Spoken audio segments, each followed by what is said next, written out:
हमारा बोलना ये है, औरंगाबाद से एमआईएम को टाटा बाय बाय करने का टाइम आ चुका है और उसकी शुरुआत इम्तियाज जलील साहब ने डंके की चोट पे करना चाहिए। इंडिया गठबंधन के अंदर आना चाहिए, गवर्नमेंट का हिस्सा बनना चाहिए और काम करना चाहिए। जो जो वादे उन्होंने कौम के साथ किए वो वादे पूरा करने का टाइम आ चुका है, क्योंकि 10 साल का एक्सपीरियंस उनको आ चुका है कि मैंने 10 साल में काम किया जीरो। मेरे को मौका है, मेरे साथ पूरी जनता है, मेरे साथ पूरे लोग हैं और मैं एक आमदार एक खासदार जनता का रहता, उसका प्रतिनिधि करता। अरे आप सिस्टम में जाएंगे तो प्रतिनिधि करेंगे ना, सिस्टम के बगैर आपकी कीमत क्या है? अच्छा, आपके नजर में इम्तियाजी फेल नेता है या पास? बिल्कुल फेल नेता नहीं है, पास नेता है। फेल नेता कैसा बोलेंगे? 10 साल जब देखिए असदुद्दीन अवैधी साहब 65% मुसलमानों में चुन के आते, ये 20% मुसलमानों में चुन के आता, कैसा फेल नेता बोलेंगे उनको अपन? फिर आप एमआईएम क्यों छोड़ दो? एमआईएम छोड़ दो, एमआईएम को टाटा बाय बाय कर दो औरंगाबाद से। कारण उसका एक है कि आपसे काम नहीं होगा और आपको ये बात खुल के करना पड़ेगी। मैं हर नौजवान को अपील कर रहा कि आपको ये बात खुल के करना पड़ेगी इम्तियाज भाई से कि इम्तियाज भाई मेहरबानी करो, आप जो है तो इंडिया के साथ जुड़ जाओ। इंडिया के साथ जुड़ने में पूरी कौम का फायदा है, हर एंगल से फायदा है। हर एंगल बताओ, मैं आपको हर एंगल का जवाब दे सकता, मैं आपको कौन से एंगल से फायदा नहीं है। आखिरी सवाल, जैसा लोकसभा इलेक्शन में कांग्रेस को भरपूर जो है तो महाराष्ट्र की जनता ने प्यार दिया, बिल्कुल उन सपोर्ट करा है कि विधानसभा इलेक्शन में भी मिलने वाला है। विधानसभा इलेक्शन के अंदर औरंगाबाद शहर की परिस्थिति थोड़ी चेंज है।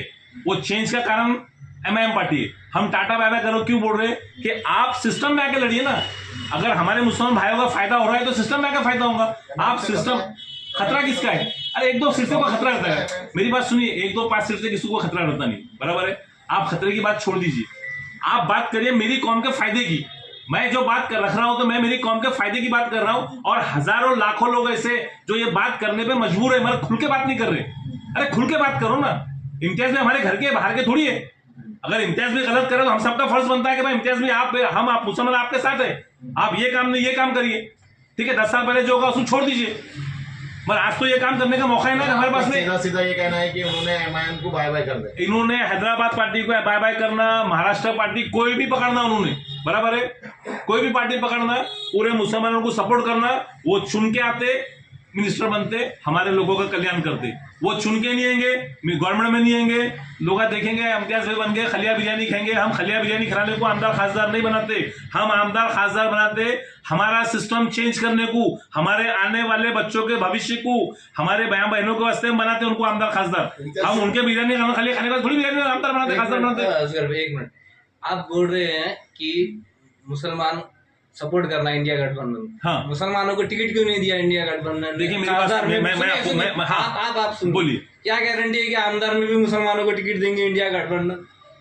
आप बताइए। अभी आपका बोलना है 48 के अंदर 48 हिंदू दिए, हाँ। ये कॉम्प्रोमाइज करने का टाइम है। आप बात समझिए, हर जगह मेरी बात सुनिए, अंधभक्त है, उसी तरीके से अंधभक्त एमआईएम के अंदर भी है। अंधभक्त होना अच्छी बात है, पर उसके नुकसानात जो कौम को उठाना पड़ रहे। मैं आपको एक बात बोलता हूं, एमआईएम आने से पहले हिंदुस्तान के कई शहर ऐसे थे जहां मुसलमानों का दबदबा था, जहां मुसलमानों का राज था, और 10 साल बाद आप आके देख लीजिए, पूरे हिंदुस्तान की बात तो छोड़ दीजिए, एक छोटे गांव के अंदर ही मुसलमान का दबदबा खत्म हो चुका है। और ये बात भले माफिक हर मुसलमान जानता है। देखिए मेरा बोलना है कि अगर आपको लड़ना है तो आप सिस्टम में आके लड़िए। आप जब तक सिस्टम में इम्तियाज जलील साहब बैठेंगे नहीं, तब तक आप लड़ नहीं सकते। और जिस दिन आप सिस्टम के अंदर आएंगे तो आपकी लड़ाई 10 गुना बढ़ जाएंगी और सिस्टम आपके साथ चलेगा पूरा का पूरा। आप सिस्टम में नहीं है, मेरी पूरी बात हो जाने दीजिए। आप सिस्टम के अंदर आप आके लड़ेंगे नहीं तो आपको कोई फायदा होने वाला नहीं। जब आपको फायदा नहीं होगा तो हम कौम का फायदा कैसा कर सकते हैं आप? अगर हम कोई भी गवर्नमेंट से, देखिए इम्तियाज जलील साहब पिछले 10 साल से आमदार खासदार है, उनको जो भी फोन आता होगा तो गवर्नमेंट के अपोज ही आता होगा, मेरा घर तोड़ने को आ रहे, मेरी गाड़ी उठाने को आ रहे, मेरी गाड़ी पकड़ ली, मेरा ये, मेरा अमका, मेरा ढमका। इन्होंने गवर्नमेंट में हैसियत मदद क्या करेंगे आप बताइए उनको? जब आप गवर्नमेंट में जाएंगे, और औरंगाबाद शहर तारीखी शहर है, और मैं आपको चैलेंज के साथ बोलता कि औरंगाबाद का मुसलमान आमदार बना कि यहाँ मिनिस्टर बना। मैं चैलेंज के साथ आपको बोलता, कोई भी पार्टी रहो, उद्योग सेना की रहो, कांग्रेस की रहो, राष्ट्रवादी की रहो, क्योंकि औरंगाबाद शहर से जो मैसेज जाता पूरे मराठवाड़े में जाता। पर हमारी बदनसीबी ऐसी है कि हम उसको जात के अंदर कन्वर्ट कर लेते। और हम कहीं ना कहीं जात के अंदर कन्वर्ट करने के बाद में वो 80%, हम 20%, तो हम कहीं ना कहीं पीछे हो जाते हैं। हमको अगर सिस्टम में लेके लड़ना है तो इम्तियाज जलील साहब को इंडिया गठबंधन के कोई भी घटक के अंदर आके फाइट करना चाहिए, ये मेरी मांग है। और मेरी मांग मतलब रोटी बैंक सेवा ट्रस्ट के अंदर मैं हजारों लोगों के साथ रह के काम कर रहा, मतलब हजारों लोगों की मांग है। और मैं आपके माध्यम से ही बोलना चाहूंगा लोगों को कि मेहरबानी करके इम्तियाज भाई अगर सही कर रहे तो आप खुलेआम बोलिए सही कर रहे, अगर गलत कर रहे तो आप खुलेआम बोलिए गलत करिए। देखिए हिंदुस्तान के पूरे वोट उलेमा ने बोले इंडिया आघाड़ी को डालो, डाले कि नहीं लोगों ने। औरंगाबाद शहर के अंदर इम्तियाज भाई को डाले कि नहीं लोगों ने। तो आप अलग अलग क्यों जा रहे भाई?